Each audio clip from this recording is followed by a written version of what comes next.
네, 3장 사무엘하 3장 1절부터 11절입니다.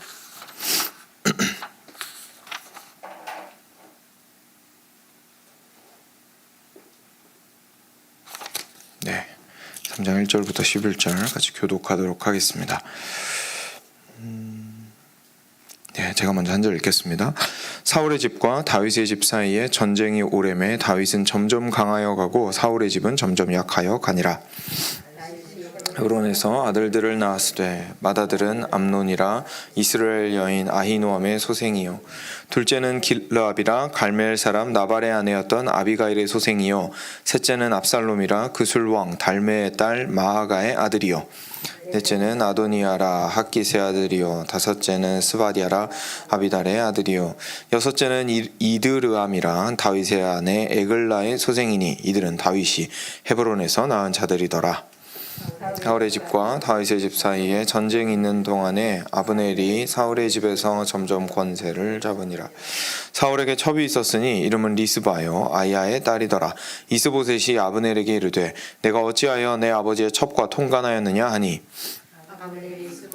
나를 매우 분하게 여겨 이르되 내가 유다의 개의 머리냐 내가 오늘 당신의 아버지 사울의 집과 그의 형제와 그의 친구에게 은혜를 베풀어 당신을 다윗의 손에 내주지 아니하였거늘 당신이 오늘 이 여인에 관한 허물을 내게 돌리는도다. 여호와께서 다윗에게 맹세하신 대로 내가 이루게 하지 아니하면 하나님이 아브넬에게 벌 위에 벌을 내리심이 마땅하니라. 집에서 다윗에게 옮겨서 그의 왕위를 단에서 브엘세바까지 이스라엘과 유다에 세우리라 하신 것이니라 하매 함께 읽겠습니다. 이스보셋이 아브넬을 두려워하여 감히 한마디도 대답하지 못하니라. 아멘. 네, 저희 오늘은 어제 이야기에서 이어진 이야기를 저희가 함께 계속해서 살펴보도록 하겠습니다. 3장 1절은 이제 어떻게 보면 어제까지의 이야기에 대한 결론이기도 하고요. 그리고 그러면서도 오늘 이야기의 서론이기도 합니다. 그래서 사울의 집과 다윗의 집 사이의 전쟁이 계속해서 진행이 되었습니다. 다윗은 점점 강하여져 가고 사울의 집은 점점 약하여져 가기 시작했습니다. 단지 다윗이 젊거나 새로 이렇게 왕위에 오른 사람이어서가 아니라 하나님께서 당신의 약속을 끊임없이 지키고 계시다라는 것, 그리고 저희가 구원 사역에 대해서 사경의 첫날 좀 살펴보았던 것처럼 하나님께서 끊임없이 당신의 구원의 그 의지와 뜻을 관철시키고 계시다라는 것을 이런 것들을 통해서 저희들이 발견하게 됩니다. 그리고 그 싸움은 아주 오래도록 아주 지루하고 빨리 끝났으면 좋겠지만 끝나지 않고 이런 상황이 그 대치 상황이 계속해서 유지되는 것은 저희들이 인정을 할 수밖에 없는 거죠. 그래서 어제는 저희가 말씀을 통하여서 그런 상황을 통하여서 아브넬이 그 다윗 왕 이스보셋이죠. 이스보셋이 이렇게 불법적으로 이미 다윗이 왕이 되었는데도 불구하고 자신이 이전에 가지고 있었던 왕의 혈통을 유지하고자 하는 그 움직임을 보였던 것에 대해서 저희들 삶 속에서도 죄와 저희 그리스도인으로서 마땅히 살아가야 하는 삶과 가져야 하는 마음들과 공존하고 있다는 것을 저희가 좀 비교해서 생각을 해보았었습니다. 그 상황이 계속해서 지속되고 있지만 참 감사하게도 다윗은 그래도 갈수록 강하여져 가고 사울은 갈수록 약하여져 간다는 것을 저희가 볼 수 있습니다. 그리고 나서 갑자기 2절부터 5절까지 이제 다윗의 아이들 이야기가 나오는데요. 다윗이 여섯째까지가 있죠. 네, 여섯째까지 헤브론에서 낳은 자들만 여기에 지금 목록을 제시를 하고 있습니다. 왜 그럴까요?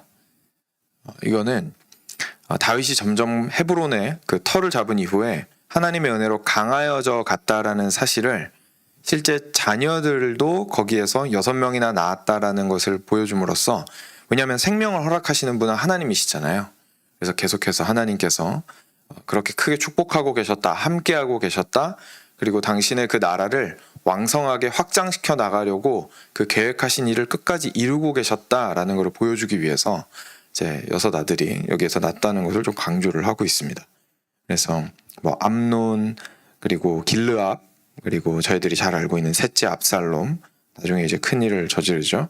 넷째 아도니아, 그리고 다섯째 스바디아, 여섯째 이드르암까지 저희가 아들들의 이름을 보게 됩니다. 그리고 나서 이제 오늘 본격적인 이야기로 들어갑니다. 사울의 집과 다윗의 집 사이에 전쟁이 있는 동안에 그 사울의 집 내부적으로 또 다른 일이 있었는데, 바로 어떻게 보면 당연한 거죠.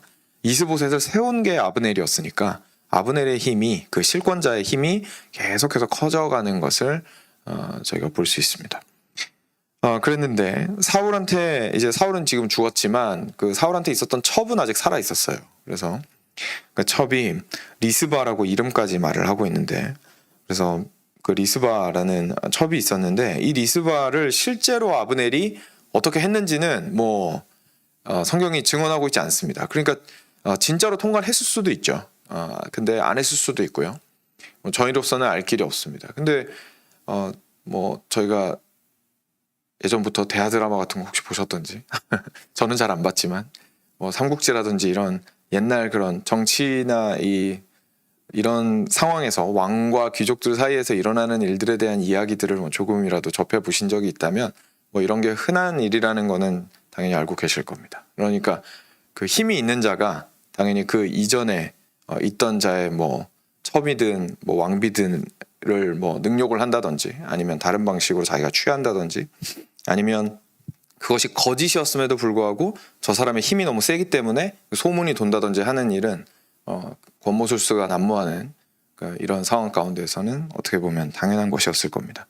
그래서 아브넬이 굉장히 힘이 센 가운데 있으니까 그게 소문이었든 아니면 진짜였든 그 사울의 첩과 통과했다라는 것이 이제 아마 소문이 돌았던 모양입니다. 근데 이스보셋이 아브넬 밑에서 이제 찍소리도 못하고 있었겠죠. 근데 이 소식을 듣고 화가 난 거예요. 그래서 또 용기를 내서 아브넬한테 가서 한마디 합니다. 아니, 지금 듣자 하니까 우리 아버지의 첩이랑 관계가 있는 것 같은데 어떻게 지금 그럴 수 있습니까? 라고 한마디 합니다. 그래도 자신이 왕이니까요, 목소리를 좀 높여보았습니다. 근데 이미 나라의 실권도 가지고 있고 자기가 원하는 대로 할 수 있는 사람이고, 거기다가 심지어 이스보셋을 세운 사람이 본인 자신이잖아요. 그러니까 아브넬 입장에서는 이 이야기를 듣고 있을 수가 없는 거죠. 그래서 그게 사실이라면 사실인대로도 사실이어도 수용할 수가 없고, 이스보셋이 그렇게 말하는 게 건방지게 느껴질 거고, 거짓이라면 사실 더 화가 나는 상황이고, 그러니까 아주 크게 화를 냅니다. 그러면서 이렇게 말합니다. 내가 유다의 개 머리냐, 내가 유다의 앞잡이냐 이야기죠. 그러니까 지금 본인은 이스라엘이잖아요. 유다는 다윗에게 있죠. 그러니까 내가 왜 그런 짓을 하겠느냐, 내가 다윗 편에 있어가지고 그렇게 지금 우리나라 말아먹으려고 그러는 거냐, 나는 지금 이스보셋 당신을 세우려고 하는데 왜 나를 유다의 앞잡이 취급하느냐, 이런 식으로 지금 이야기를 하는 겁니다.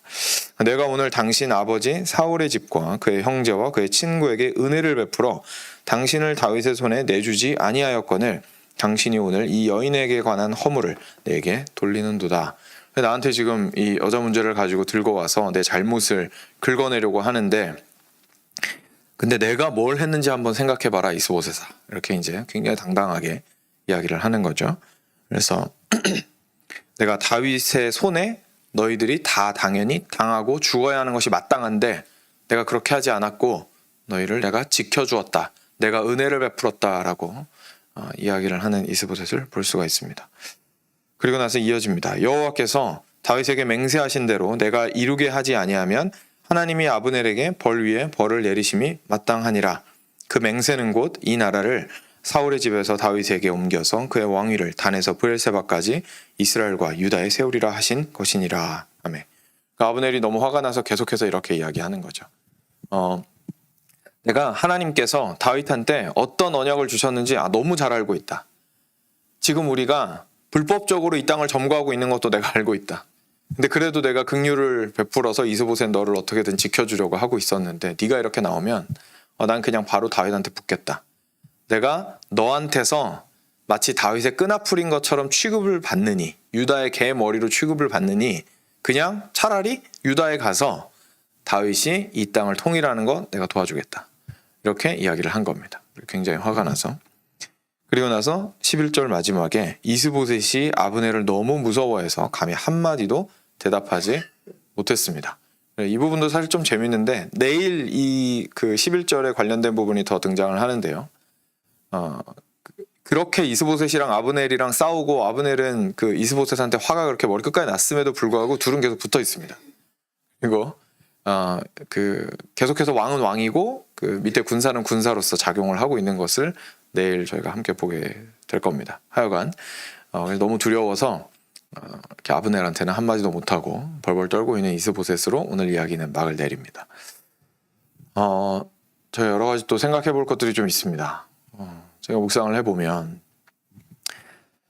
아브넬이 오늘 했던 말과 그리고 그가 보여주었던 태도를 통해서 저희가 몇 가지 좀 생각해 볼 것들이 생깁니다. 아브넬이 여기에서 일단 확실하게 저희들을 놀라게 만드는 것은 이스보셋을 세워서 그 땅 가운데에서 사울의 왕위를 계속해서 이어가려고 하는 욕심이 있었잖아요. 어제까지 보았을 때. 근데 오늘 말씀을 보면서 놀라는 건 이 아브넬이 하나님께서 다윗한테 언약하신 게 무엇인지를 알고 있었다는 거예요. 그것도 아주 상세하게. 그러니까 단순하게 그냥 뭐 다윗이 유다 이렇게 조그마한 지역만 다스릴 거다라고 알고 있었던 것도 아니고 실제로 자기가 지금 일어선 그 자리에서 사실은 그 땅이 다윗이 다스려야 하는 땅이었다라는 사실. 하나님께서는 다윗에게 이스라엘 전역을 허락하셨고 사울의 뒤를 잇도록 하셨다라는 사실을 누구보다 잘 알고 있었던 겁니다. 아브넬은. 그럼에도 불구하고 지속적으로 그거에 대해서 반기를 들고 있는 것을 저희가 보게 되죠. 그러니까 저희가 단순히 지식적으로만 하나님의 언약을 그리고 하나님의 존재하심을 그리고 하나님의 선하심을 안다고 해서 저희들이 사실 하나님의 편에 있다고 말하기는 좀 힘듭니다. 저희들이 온전히 마음을 함께 하여야 그리고 실제로 그 하나님의 언약과 약속을 안에서 저희가 함께 동행할 때에서야 비로소 저희가 하나님의 백성이라고 말을 할 수가 있겠죠. 근데 아브넬이 이런 모습을 보였는데 오늘 갑자기 마음이 확 틀어졌습니다. 그렇죠? 마음이 확 틀어졌는데 이 사람의 틀어진 그 과정을 통해서 저희가 저희들의 삶을 또 돌이켜보게 됩니다. 아브넬이 말한 걸 잘 보면요. 처음에 이렇게 이야기합니다. 이스보셋과 그 집을 살린 것을 뭐라고 표현하고 있죠? 내가 은혜를 베풀어. 내가 은혜를 베풀어서 너희들이 지금 현재 살고 있는 거다. 라고 지금 이야기를 하고 있습니다. 반대로 다윗이 앞으로 그 언약을 이루고 하나님의 언약을 이루고 이 나라를 통일왕국을 이루고 통치해 나갈 것에 대해서 뭐라고 표현하고 있냐면 9절이죠. 9절에 여호와께서 당신에게 맹세하신 대로 내가 이루게 하지 아니하면 하나님이 아브넬에게 벌 위에 벌을 내리심이 마땅하니라. 물론 여기서는 이제 본인이 그 일에 동참하겠다라는 뜻이긴 합니다만 굉장히 강조해서 자신의 역할을 좀 부각시키는 것을 볼 수가 있습니다. 오히려 당사자인 다윗한테는 이런 모습을 저희가 많이 못 봤어요. 그죠? 당사자인 다윗은 항상 주어가 하나님께 가 있고 자기 자신이 뭘 한다라는 것에 대해서 그렇게 크게 부각시키지 않습니다. 오히려 아브넬이 지금 이스보셋을 살린 것이 자신의 긍휼이고 그리고 다윗의 왕국을 세우는 데 있어서 지금 현재의 정치력과 군사력이 내가 가지고 있는 정치력과 군사력이 반드시 필요할 거다. 그러니까 내가 도와줘야 하나님의 언약이 이루어지는데 내가 일조할 수 있을 거다. 이런 마음을 지금 가지고 있는 거죠. 아브넬의 그 마음이 처음에 이스보셋을 하나님께서 다윗과 맺으셨던 언약을 뻔히 알고 있음에도 불구하고 이스보셋과 나라를 세웠던 게 이해가 되는 대목인 겁니다. 이 사람 마음속에는 지금 자기 자신이 무언가를 해서 이 땅을 살리고 죽이고 하는 자기 스스로가 높아지는 것이 사실은 굉장히 중요한 사람이었던 거죠. 그래서 실제로 이 땅 가운데에서 지금 다윗 바깥에서 이스보셋과 나라를 세운 것도 그렇고요. 그리고 지금은 또 토라져서 다윗한테 가려고 하는 것도 그렇고 마음의 중심은 사실 이 사람한테는 똑같습니다. 뭐냐면 자기 자신이 높아지는 겁니다. 그래서 처음에 이스보셋한테 있을 때에는 하나님께서 높아지는 것이 정말 관심이 있었다면 그 나라를 이스보셋과 함께 세우지 않았을 터인데 이 사람은 뭘 본 걸까요? 가능성을 본 거죠. 여기에 있으면 내가 그래도 뱀의 머리를 하겠구나라는 가능성을 본 거죠, 사실. 그러니까 내가 이스보셋을 세우고 내가 2인자 자리에 앉아서 거기에서 내가 한 자리에 하면서 높아지리라 라는 생각을 했던 겁니다. 그러니까 하나님의 나라와 하나님의 의가 온전히 이루어지는 것, 그리고 하나님의 뜻이 온전히 이루어지는 것에 대한 동의나 관심이 전혀 없었던 거죠. 그게 하나님께서 온전히 이루어 가실 일이라는 것에 대해서는 알고 있었음에도 불구하고 머리로는 자신의 정치력으로 그 문제를 해결하려고 했던 겁니다. 그러다가 그 문제가 좌절이 되니까 자신의 영광이 짓밟힘을 당하고 하니까 지금 바로 옮겨 붙습니다. 그렇죠? 다른 곳으로 옮겨 붙습니다. 그 신의를 지키지 않고 또는 자기 자신의 신념을 따르지 않고 바로 옮겨 붙습니다. 옮겨 붙는 게 당연하죠. 왜냐하면 여기서 자기가 추구했던 것이 이제 더 이상 얻을 수 없겠다고 판단이 되는 순간 내가 어디에서 나의 영광을 구할 수 있을까를 고민하게 되니까요. 생각해 보니까 다윗한테 붙으면 될 것 같아요. 왜냐하면 지금 이 순간 이스보셋을 데리고 다윗한테 딱 가면 다윗이 당연히 두 팔 벌려 환영할 거고 이 전체 왕국을 통일하는데 아브넬 당신 덕분에 이렇게 됐습니다 라는 말을 들을 수 있을 거 아니에요. 그렇죠? 그러니까 아브넬 입장에서는 굉장히 정치적으로 영리한 판단을 빨리 한 거죠. 그러니까 여기서 이제 2인자로서는 지금 재미가 없으니까 바로 옮겨가지고 여기에서 내가 2인자를 해보겠다라고 판단하는 아브넬의 모습을 보게 됩니다. 그리고 내일 저희가 보겠지만 실제로 다윗은 두 팔 벌려 환영했습니다. 그러니까 아브넬한테는 하나님의 언약이나 하나님의 약속, 하나님의 뜻, 하나님의 계획, 하나님의 의도 이런 것들이, 그리고 하나님의 나라 이런 것들이 어디까지나 자기 자신의 영광을 유익하게 하는 데에만 사용될 뿐입니다. 이 지점에서 저희가 저희의 삶을 깊이 있게 돌이켜 볼 필요가 생기는 겁니다. 저희들이 마음이 참 많이 왔다 갔다 합니다. 그렇죠? 아브넬이 여기에 있다가 저기에 있다가 하는 것처럼.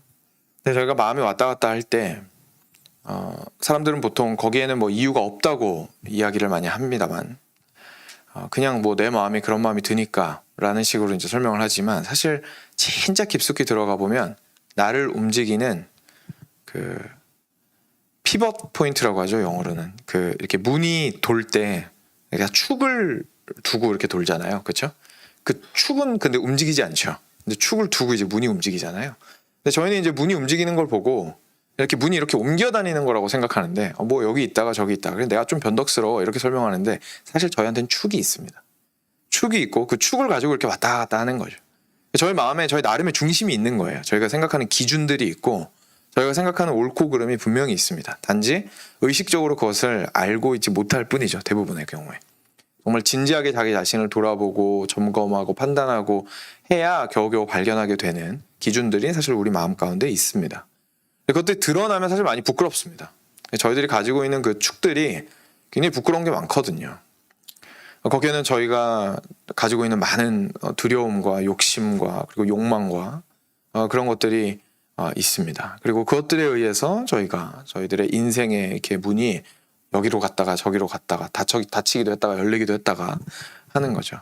아브넬 같은 경우에도 마찬가지죠. 옆에서 봤으면은 야 어떻게 여기 붙었다 저기 붙었다 하느냐라고 말할 수 있을 겁니다. 마치 이제 저희가 정치 좋아하시는 분들은 뭐 이쪽에 있었다가 저쪽에 있었다가 하는 분들이 간혹 있죠. 이렇게 정당을 굉장히 극단적인 정당을 왔다 갔다 하는 분들이 간혹 있죠. 막 이해가 안 되죠. 어떻게 그러는지. 물론 신념이 바뀌었을 수도 있겠지만 아브넬과 같을 수도 있는 겁니다. 그렇죠? 그 마음의 중심에 사실 진짜 관심 있는 건 자기 자신이 높아지는 거죠. 그래서 예수님께서 마태복음 6장 33절에서 주의 나라와 주의 의를 먼저 구하라 그리하면 이 모든 것을 너에게 더하시리라 라고 했을 때 예수님께서 하신 일이 뭐였냐면 주의 나라의 뜻과 나의 나라의 뜻을 대립시키지 말아라 라고 지금 사실 말씀하신 겁니다. 아브넬은 그걸 딱 대립시킨 거예요. 나의 나라의 법이 있고 주의 나라의 법이 있는데 주의 나라의 법이 그대로 이루어질 거는 확실하지만 나의 나라의 법을 포기는 못하겠는 거예요. 그러니까 나의 나라의 법을 끝까지 붙들고 자기가 살고자 하는 겁니다. 그리고 자기 나라의 법을 홀로 서기가 힘들어졌을 때에서야 비로소 정치적 판단을 해가지고 저쪽 하나님 나라에 가면 그래도 내가 빌어먹고 살 수 있겠다라는 생각으로 편입하려고 하는 거죠.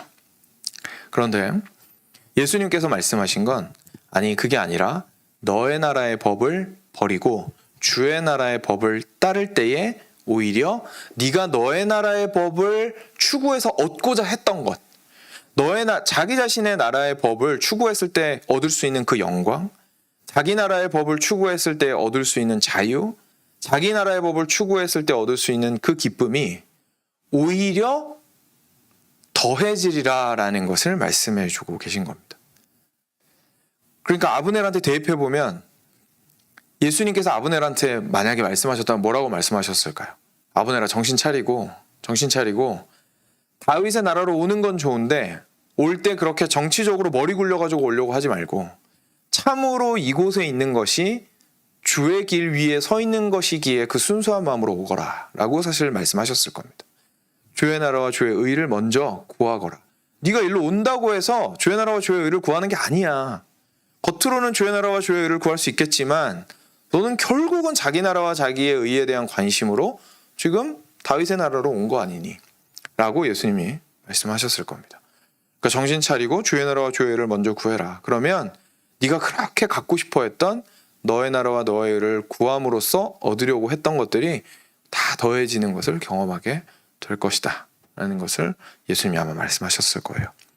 그래서 아브넬을 보면서 그런 저희의 삶을 좀 돌이켜보게 됩니다. 저희가 그리스도인으로서 항상 조심해야 되는 것은 이 질문이 스스로한테 던지는 게 굉장히 가슴이 아픈 질문이기 때문에 저희는 던지고 싶어 하지 않죠. 그렇지만 이 질문을 던지는 사람은 사실 복이 있습니다. 나는 과연 아브넬과 같이 몸뚱아리는 주의 나라에 있는데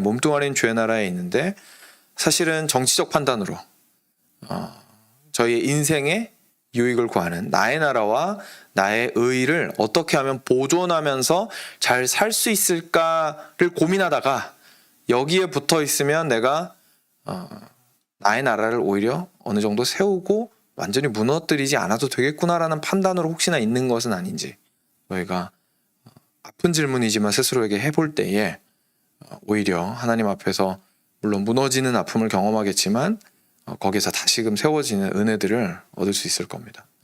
그것이 우리가 예수님의 십자가 앞에서나 예수님의 부활 앞에서 경험하게 되는 사건들입니다. 그리고 그리스도인이라면 이 무너짐의 일들이, 깨어짐의 일들이 절대로 예수님께로 처음 완전히 인생 전체를 돌이키기로 결심했던 그 순간 이후에도 지속적으로 이루어져야 합니다. 그래서 예수님께서 온유한 자는 복이 있다고 말씀을 하신 거예요. 우리의 마음이 참으로 온유하였을 때 온유한 사람은 깨어지기를 두려워하지 않는 사람입니다. 그래서 하나님 앞에서 이 질문을 들었을 때에 나는 과연 아브넬과 같지 않은가? 라는 질문을 하고 깨어졌을 때에 비로소 하나님께서 다시금 세우시는 경험들을 완전히 인생을 하나님을 향해서 방향을 틀었다고 생각하고 있고 실제로 그런 우리들의 삶 가운데에서도 동일하게 역사를 하실 겁니다. 그래서 그런 은혜를 저희가 오늘 아침 바라기를 원합니다.